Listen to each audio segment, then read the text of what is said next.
Assalamualaikum warahmatullahi wabarakatuh. Halo Sobat FEB, Fakultas Ekonomi Bisnis IB Bekasi. Perkenalkan saya Agus Mardika dari Program Studi Manajemen dengan NIM 21361201043.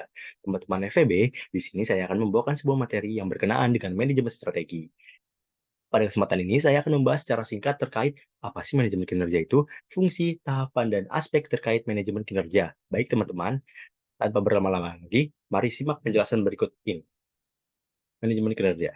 Definisi manajemen kinerja. Manajemen kinerja adalah manajemen suatu pendekatan yang digunakan oleh organisasi untuk memastikan bahwa kinerja karyawan atau tim mereka sejalan dengan tujuan strategik dan operasional perusahaan. Manajemen kinerja melibatkan perencanaan, pengawasan, pengukuran, dan pengelolaan kinerja karyawan guna mencapai hasil yang diinginkan. Melalui manajemen strategi, bisnis atau perusahaan mampu mengetahui jika setiap pengambilan keputusan yang dilakukan telah sesuai dengan visi dan misinya, karena mampu memberikan pesan krusial pada bisnis, khususnya dalam meningkatkan kekuatan bisnis dan melipat gandakan keuntungan. Pengetahuan terkait manajemen strategis untuk dimilikinya. Nah, di sini manajemen kinerja akan membahas fungsi, tahapan, aspek terkait manajemen kinerja. Fungsi manajemen kinerja. Mengusung visi perusahaan, setiap perusahaan wajib mempunyai visi dan misi untuk dijadikan sebagai pedoman dan esensi utama pada eksistensi bisnisnya. Melalui manajemen strategi, visi dan juga misi tidak akan sekedar menjadi pajangan pada sebuah perusahaan saja. Yang kedua, memberi fokus pada aktivitas brand positioning.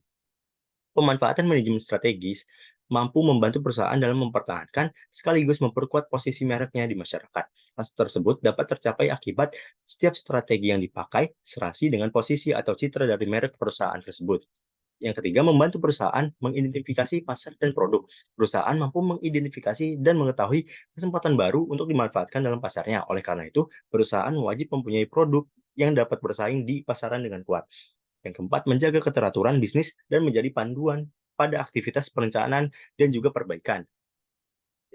Yang lainnya yaitu ada meningkatkan kinerja karyawan, mengidentifikasi kekuatan dan kelemahan karyawan, mengarahkan karyawan untuk mencapai tujuan organisasi dan meningkatkan komunikasi antara manajemen dan karyawan dan memberikan umpan balik yang konstruktif agar karyawan dapat tumbuh dan berkembang secara profesional. Kemudian selanjutnya yaitu ada tahapan manajemen kinerja.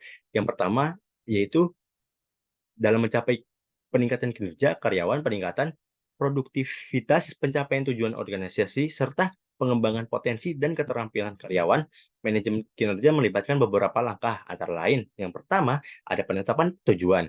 Penetapan tujuan harus jelas dan terukur dan ditetapkan untuk karyawan atau tim yang sejalan dengan tujuan organisasi tersebut.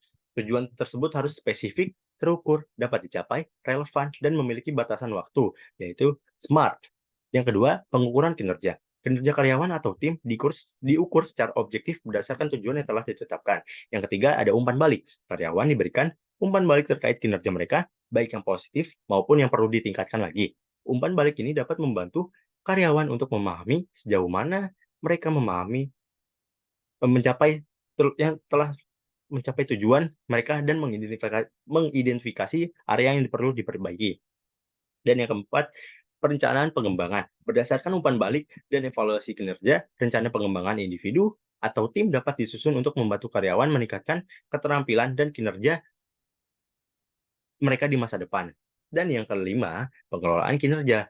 Manajemen kinerja melibatkan pengelolaan kinerja sepanjang waktu, termasuk memberikan dukungan, pengarahan, dan bimbingan kepada karyawan untuk mencapai tujuan mereka. Hal ini juga melibatkan identifikasi masalah kinerja dan pengambilan tindakan perbaikan jika diperlukan. Dan yang terakhir ada 6, pengakuan dan penghargaan. Pengakuan dan penghargaan atas pencapaian karyawan yang berkinerja baik merupakan bagian penting dari manajemen kinerja. Hal ini dapat berupa penghargaan, insentif, promosi, atau bentuk pengakuan lain yang dapat memotivasi karyawan untuk meningkatkan kinerja mereka. Yang terakhir, teman-teman, ada aspek terkait manajemen kinerja, yaitu ada penetapan tujuan strategi, perencanaan kinerja, pengawasan dan monitoring, pengembangan kinerja, pengakuan dan penghargaan, manajemen kinerja yang berkesinambungan, dan yang terakhir ada evaluasi kinerja. Terima kasih teman-teman yang telah menyimak video ini dalam materi pembahasan manajemen strategi. yaitu manajemen kinerja.